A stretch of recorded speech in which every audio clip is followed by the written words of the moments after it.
Hey everybody, it's John DePietro, and one of the joys of RVing is you have the opportunity to meet fascinating people from all over the United States, and in many cases, from all over the world. So I guess this is a case where we're kind of doing two things.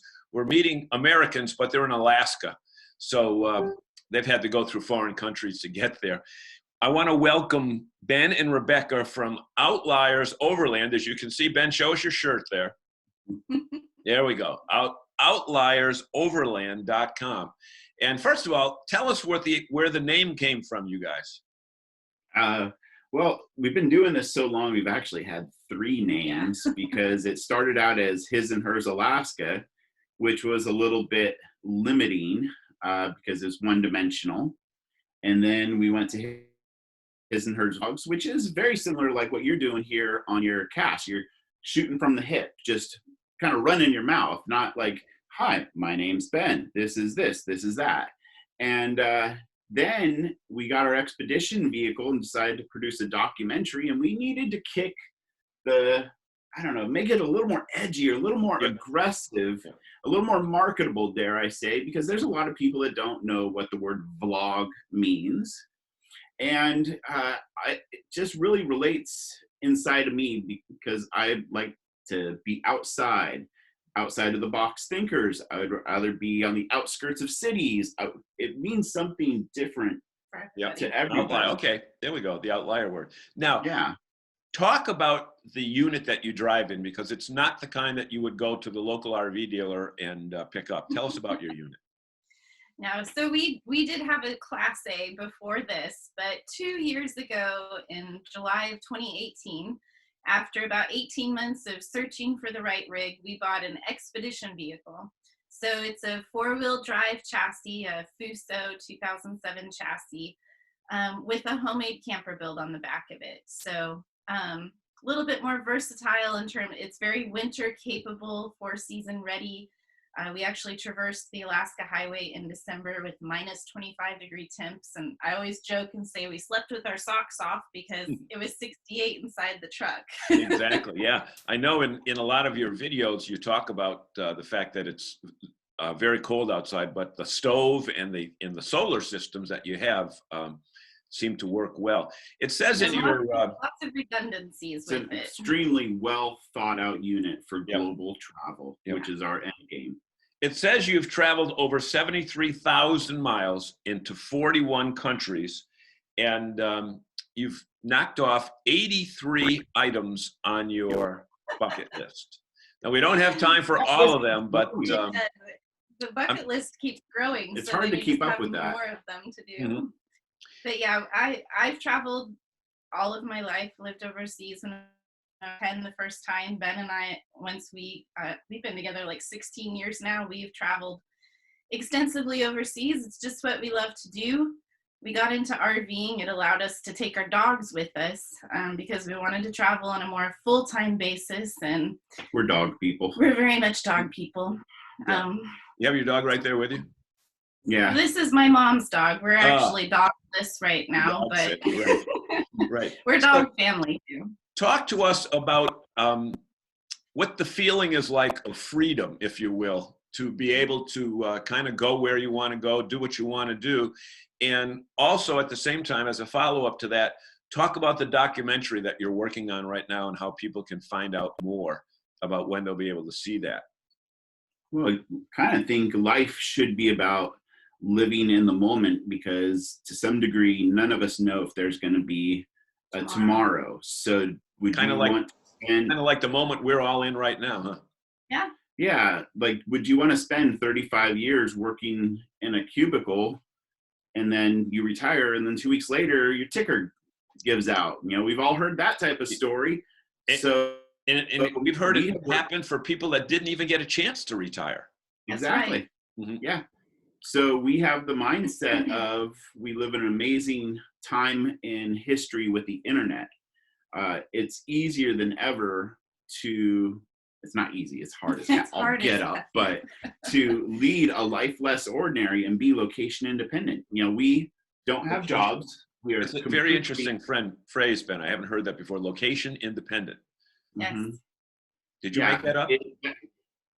I don't know don't think where. we We've made been it yet, using it but- for, I'm sure we weren't the first people, Yeah. but we've been using it for about 10 years now. Mhm. It's what we've always worked towards as a couple.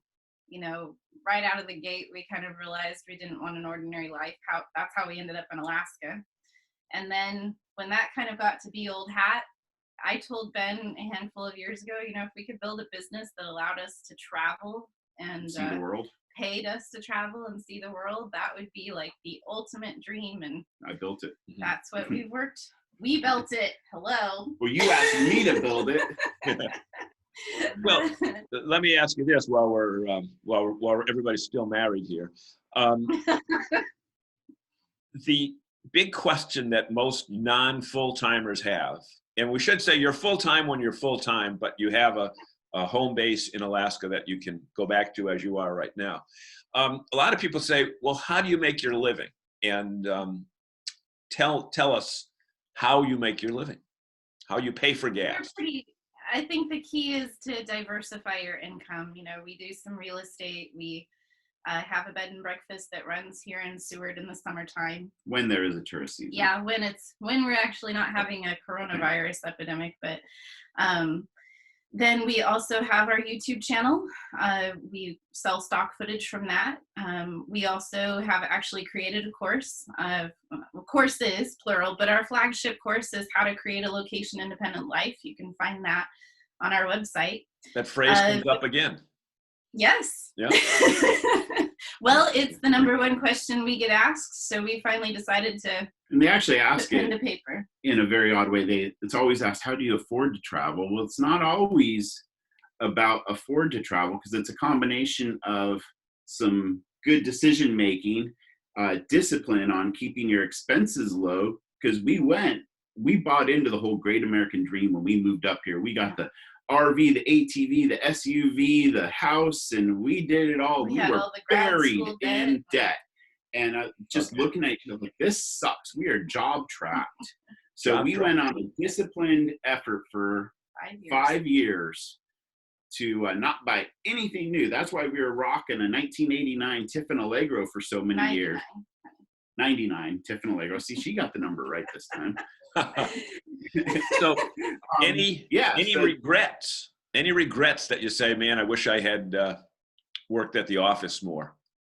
Oh, hell No. no way. No. Yeah, only regrets is, and they're not regrets because it's really a learning process, but you know, like anybody does when you are learning something new, you make mistakes, and we made a handful of mistakes, but it's about failing forward. You know, Failing those forward. mistakes are learning opportunities. Yeah. And you wouldn't be prepared for the next thing if you hadn't learned what you'd learned here. So I still miss fishing. yeah. You know, well, I saw one of your videos. I think you were in PEI, Prince Edward Island, where you were casting right off the coast there. And unless that was photoshopped, you got yourself a pretty good catch on that particular one. Yeah. So anyway, He's always casting a line, so I can't keep him straight. And we have 800 videos, so it's hard to keep 800 track. videos. Okay, exactly. So you're prolific in that. So any advice you'd have to a person that is young like you guys and is on the fence about should we or shouldn't we? Well, in my book, there's nothing to it but to do it. And the things that you regret in life are the ones you didn't do, not the ones you did. So I say go for it. And if you don't like it, set it up so, you know, that's why we've kept our home, because there's going to come a point where we need to stay home for a while, like now. And so if you set it up so that you can go back home if you want or need to, Yep. It's a no loss situation. You can go have some fun for a while, or maybe it becomes your lifestyle. It's just all whatever works out for you. Great. Well, I also think reevaluate that phrase, we sold everything and hit the road. Yeah. You know, if you're in your 30s like we were when this all went down. I still am, dude. Okay. Well, if you're in your middle years, you got to look at the big picture. And we also had a little bit of forethought when we bought this house that it was a bed and breakfast. You know, that it is a turnkey business an in a asset. town that gets bombarded with tourists for 90 straight days in the summer. Yep. So instead of your house being a liability, your house becomes an asset. Exactly Yeah. right. So And we that want to thank you so problem much on everything. for joining us. And it is Ben and Rebecca, Outliers Overland. I know you've got a big documentary coming up, and I'm going to ask you at some time to come back and talk to us in a few months. Let us know how you're doing, what's happened to the tourist season up there, where your next plans are. If you would allow us to do so, we'd be happy to have you back. Yeah, it'd be great Thank you. to do it. So let's get back to more RVing. My name is John DePietro. Have a great day, everybody.